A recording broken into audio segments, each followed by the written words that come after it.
12th, and today we are going to start our exercise number 13.2.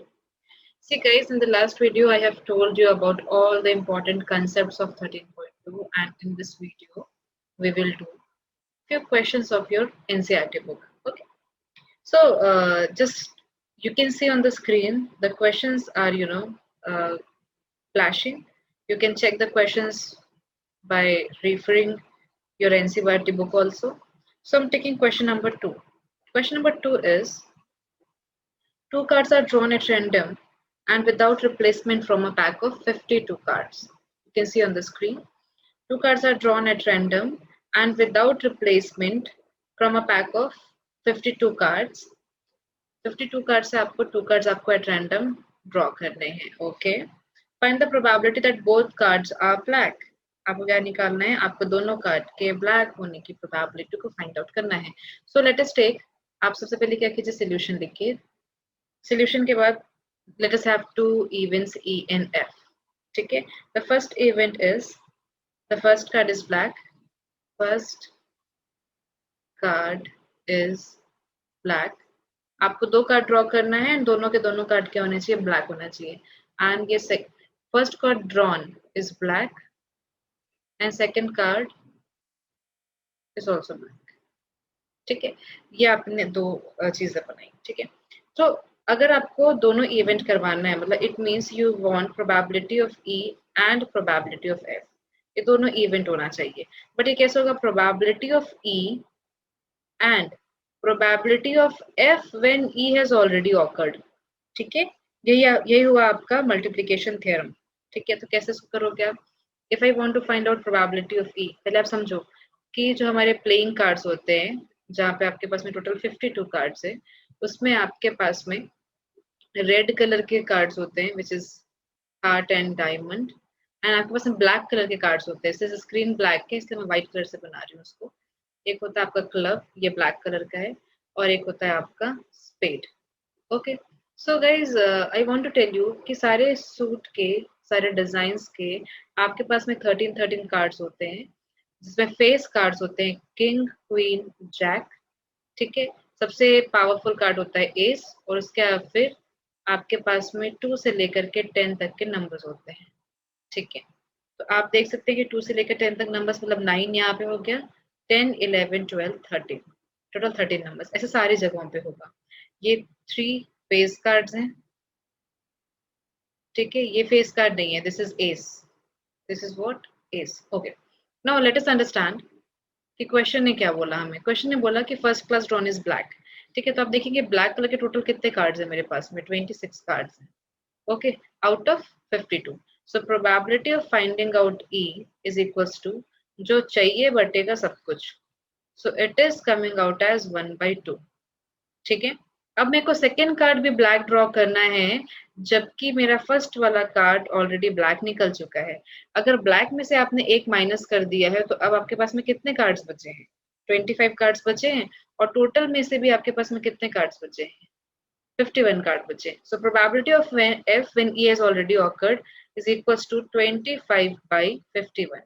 Okay, so the required probability, this is my required probability, will be equals to 1/2 into 25/51. And इसको आप solve करेंगे, what ever the value 25 होगा, ये हो जाएगा आपका 102. This is my answer. Okay, this is my answer. So guys, आपने देखा कि कितना सिंपल क्वेश्चन था. ठीक है, आपके पास में 52 कार्ड्स थे, उसमें से आपको टू कार्ड्स रैंडमली आपको निकालना था विदाउट रिप्लेसमेंट. ठीक है, और आपने कैसे अपने मल्टीप्लिकेशन थ्योरम को यूज किया है, जिसका कंसेप्ट हमने प्रीवियस वीडियो में पढ़ा है, और यहाँ पे अपने क्वेश्चन सॉल्व कर लिया है. Now let us have next question. एक आध क्वेश्चन और लेते हैं अपन. चले, इसमें काफी सारे अच्छे क्वेश्चंस है आपके एक्सरसाइज नंबर 13.2 में. अगर आपके पास में बुक सामने रखी है तो आप बहुत इजीली रिलेट कर पाएंगे. एनसीईआरटी के क्वेश्चंस अभी हम कर रहे हैं. ठीक है, in this series I want to tell question number 3. Let us have question number 3. Question number 3 is also one of the good question. Since अभी आप लोग मल्टीप्लिकेशन थ्योरम को थोड़ा बहुत सीख रहे हैं, इसलिए मैं आप लोग को एक एक क्वेश्चन लेके चल रही हूँ. अ box of oranges is inspected bye examining. आप स्क्रीन में क्वेश्चन देख लीजिए. A box of oranges is inspected by examining 3 randomly selected oranges. आपको 3 randomly select करना है क्या? Oranges. 3 random selection करना है किसको? Oranges का. Okay. With drawn without replacement. ये condition बहुत important है. Without replacement कहने का मतलब है जो आपने एक बार बाहर निकाल लिया उसको आप अंदर नहीं रखेंगे. ठीक है. If all the 3 oranges are good, if all the 3 oranges are good, तो क्या होगा? The box is approved for sale. इससे क्या हो जाएगा? Box approve हो जाएगा सेल के लिए. ठीक है. If and otherwise it is rejected. और अगर ये जो इनमें से कोई भी एक bad निकला, तो ये क्या हो जाएगा? Reject हो जाएगा. ठीक है. Okay.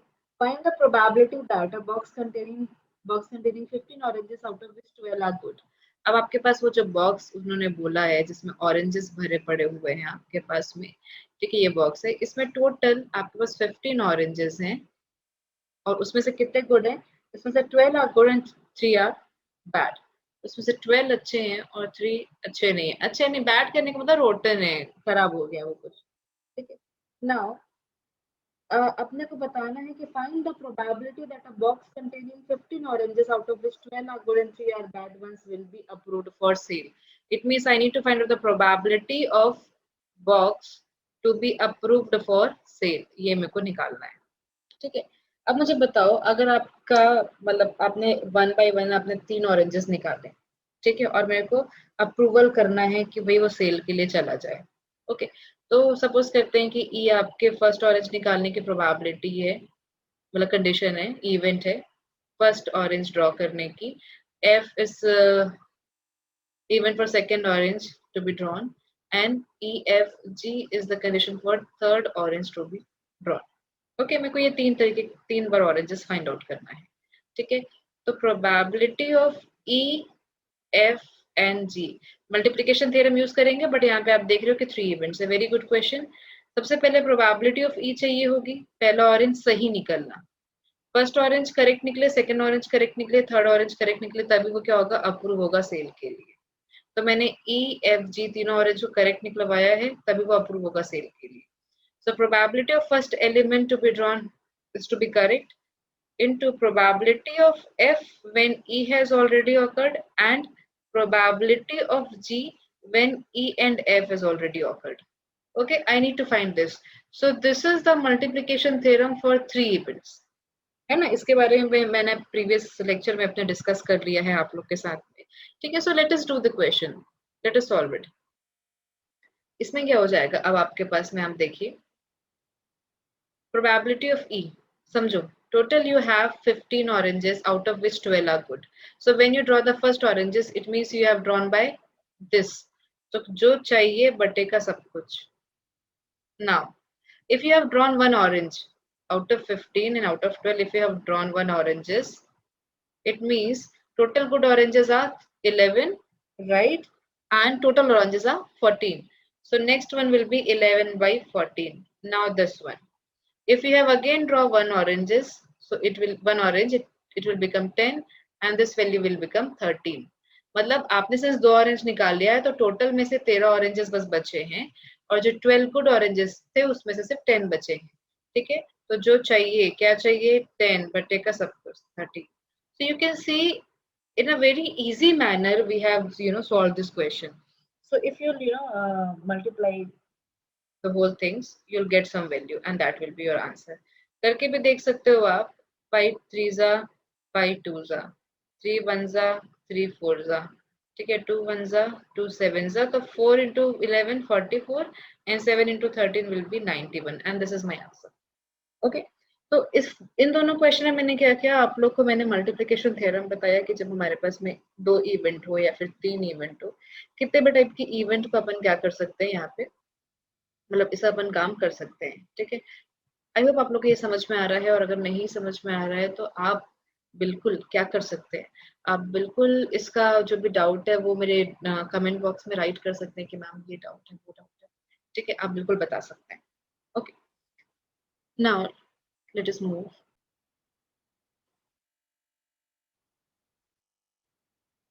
Okay. Now let's start the next question. See, I'm randomly picking up the questions then I can make clear your all doubts. ठीक है, जो भी हमारे इस मतलब एक्सरसाइज में आ रहे हैं डाउट्स उसके लिए, ठीक है। तो चलो अपन करते हैं क्वेश्चन नंबर 6 है, 7 है, 8 है, 9 है, 10 है, 11 है। ये सारे क्वेश्चन कैसे पता है? इस सारे क्वेश्चन में आपको सिर्फ ऐसे मतलब वर्ड प्रॉब्लम नहीं गिवन है, डेटाज गिवन है। इनफैक्ट इन क्वेश्चन नंबर 11, ठीक है, तो उसको आप बहुत आसानी से कर सकते हैं by using the examples of your NCERT book. थोड़ा सा एक क्वेश्चन नंबर 11 में एक जरा सा अच्छा एक पार्ट है जिसको मैं आप लोग के साथ में डिस्कस करना चाहती हूँ, तो वो मैं आप लोग को बता देती हूँ। In question number 11, you can see the question in screen. Given two independent events A and B such that PA is given as 0.3 and PB is given as 0.6. This is question number 11 of your chapter exercise number 13.2 NCERT book. Okay. Question is on your screen. You can see. Now, its first part is find out the probability of A and B. So guys, as I have told you, if it is A and B, I can write probability of A intersection B. And the given question is that these two events are independent. So I know the formula, this will be PA into PB. You just need to write these two values and you'll get your answer. Question number second in this particular question is A and not B. Probability of A and not B. This question is important because such kind of speculation you need to understand. कि भाई A and B का मतलब ऐसा होता है probability of A but not B. अब देखो मैंने यहाँ पे कॉम्प्लीमेंट लगाया है। आप लोग को कॉम्प्लीमेंट के बारे में छोटी क्लासेस से ही पता होता है कि अगर कोई इवेंट A है, किसी भी इवेंट के हैपन होने की प्रोबेबिलिटी अगर आप प्रोबेबिलिटी ऑफ A से लिखते हैं तो उसके हैपन नहीं होने की प्रोबेबिलिटी ऑफ A कॉम्प्लीमेंट से लिखते हैं और this will be equals to 1 minus of BA। ऐसा भी होता है, ठीक है। तो ये बिल्कुल वही वाली चीजें हैं और कुछ भी इसमें नया नहीं है, ठीक है। चलिए इसको अपन आगे बढ़ाते हैं। अब ये जो है probability of A and probability of A but not B, इसको और कैसे लिख सकते हो? मतलब आपको सिर्फ A के होने की प्रोबेबिलिटी चाहिए, B के साथ जो भी कॉमन है वो आपको नहीं चाहिए। It means it is probability of A minus of probability of A intersection B, because you want only probability of A, you don't want B anywhere. So you have subtracted the common value between A and B. This is the speculation of this probability of A intersection B dash. Now you have probability of A 0.3, probability of A intersection B आप यहाँ से find out कर दियोगे. Just have to put the values and you'll get the answer. Now the question number 3 is probability of A or B. This is very much simple. A or B. Either A will happen or B will happen. A or B. Right? So इसका तो formula अपन बहुत पहले से देख रहे हैं. Probability of A plus probability of B दोनों की value given है minus of probability of A intersection B. ये भी यहाँ से आपको find out हो जाएगा. ठीक है. So this is the formula for this P, A or B. Now the fourth one is important. Neither A nor B. Probability of neither A nor B. Just try to understand. इसका मतलब ये है कि भाई A को भी नहीं होना है and B को भी नहीं होना है. Neither A nor B. मतलब probability of A complement intersection B complement. I hope आप लोग को समझ में आ रहा होगा यहाँ पे क्या चल रहा है. ठीक है. अगर थोड़ी भी नींद आ रही है तो वीडियो पॉज कीजिए, थोड़ा सा टहल लीजिए, है ना, और उसके बाद फिर वापस से रिज्यूम कीजिए वीडियो को. मैं कोशिश कर रही हूँ कि प्रोबेबिलिटी के जितने भी सारे कंसेप्ट है वो आपके तक बहुत ही सिंपल लैंग्वेज में, बहुत ही आसान भाषा में आप तक पहुंचे, है ना. तो ये छोटी छोटी चीजें जो मैं आप लोग को बताती हूँ ये इंपॉर्टेंट है. अगर ये स्किप हो गया कहीं पे तो फिर प्रोबेबिलिटी का पूरा कंसेप्ट खराब हो सकता है, right. Probability of neither A nor B. देखिए neither A nor B it means आपको पता है डिमॉर्गन्स लॉ, और नहीं पता है तो मैं आपको थोड़ा सा बता देती हूँ. डिमॉर्गन्स लॉ में we have two kinds of law. First is अगर आपके पास में probability of A dash intersection B dash होता है तो this is nothing but equals to probability of A union B whole dash. ठीक है. Probability of A union B whole dash. Okay. And अगर आपके पास में probability of A dash union B dash है this will be probability of A intersection B whole dash. ठीक है. I hope आप लोग को ये समझ में आ गया होगा. मेरे को प्रोबेबिलिटी को यहाँ लिखना चाहिए. ठीक है, तो ये हो गया, है ना। तो ये है आपके डिमॉर्गन्स लॉ। अगर आपको नहीं पता है तो आप इसको कहीं पे नोट कर लेंगे। According to this will be equal to probability of A union B hold dash, or more I can write it as 1 minus of probability of A union B, क्योंकि अभी मैंने बताया था probability of A dash is nothing but 1 minus of probability of A, complement event है ना। Complement कहने का मतलब है जस्ट उसका उल्टा। तो अपनी मैक्सिमम प्रोबेबिलिटी 1 होती है, उससे 1 माइनस कर देते हैं। तो अभी देखो आपने यहाँ पे A union B find out कर लिया था, उस वैल्यू को यहाँ पे पुट करेंगे और इनके आंसर, ठीक है। तो this is all about question number 11। अगर आपको ये सोल्यूशन क्लियरली विजिबल है, अगर आपको समझ में आया तो आप इसका स्क्रीनशॉट भी ले सकते हैं, ठीक है। और जो भी डाउट होगा वो प्लीज मेरे कमेंट बॉक्स में कमेंट करिए, एंड वीडियो को लाइक शेयर बिल्कुल किया करिए दोस्तों, क्योंकि आप लोग के लाइक शेयर करने से ही मेरे को मोटिवेशन मिलता है। मैं आप लोग के लिए बहुत कोशिश कर रही हूँ कि अच्छे से अच्छे वीडियो आप लोग तक पहुंचा सकें।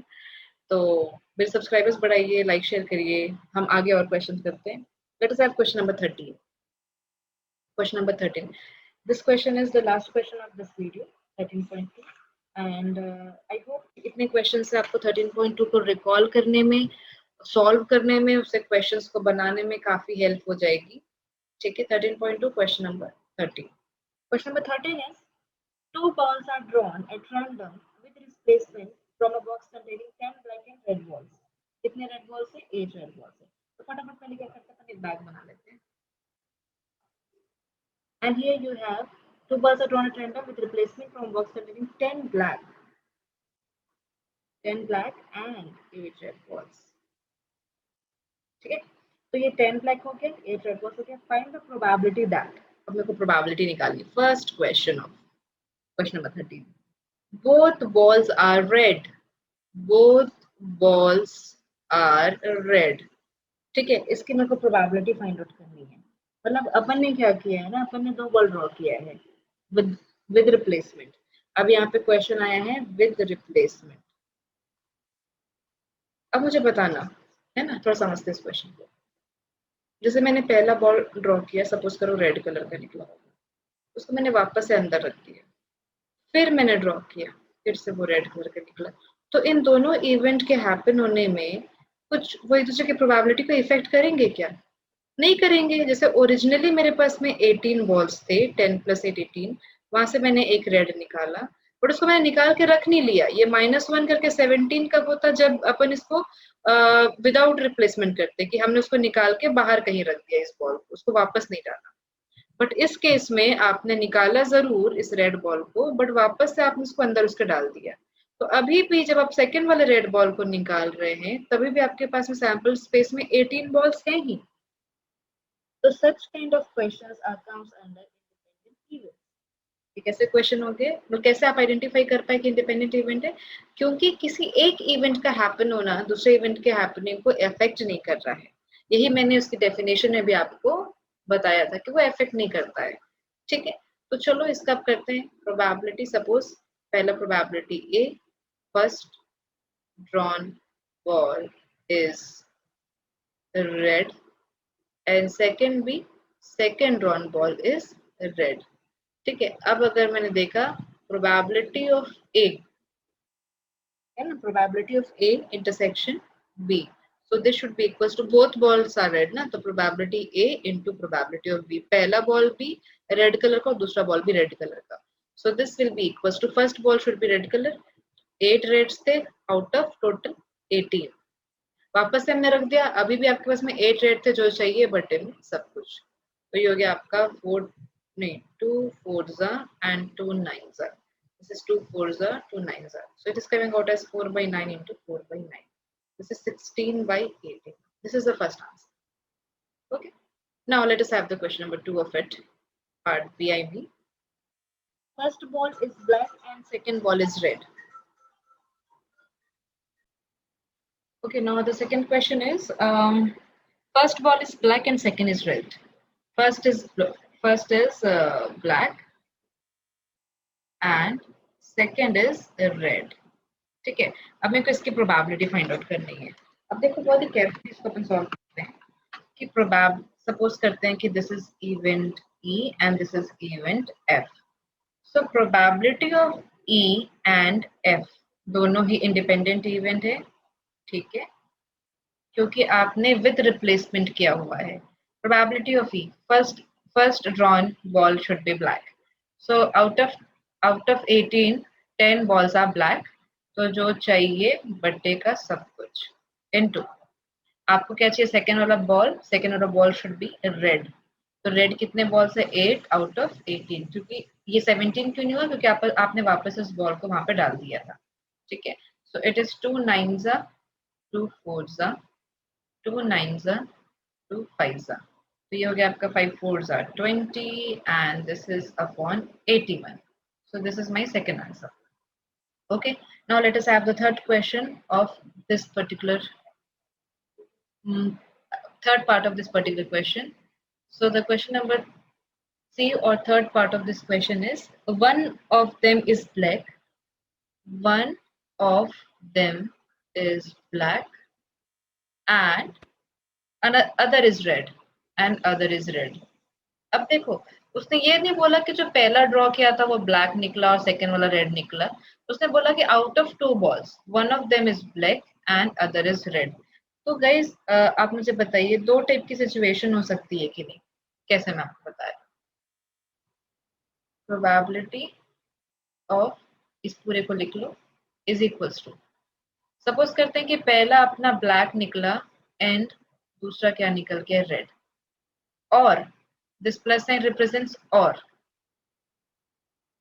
प्रोबेबिलिटी पहले रेड निकला एंड देन क्या निकल गया, ब्लैक निकल गया. So this will be equals to probability of drawing a black ball into probability of drawing a red ball. पहले black निकला then red निकला प्लस पहले red निकल गया and then black निकल गया.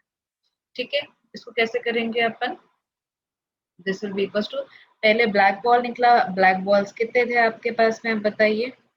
अभी हमने ऊपर में किया था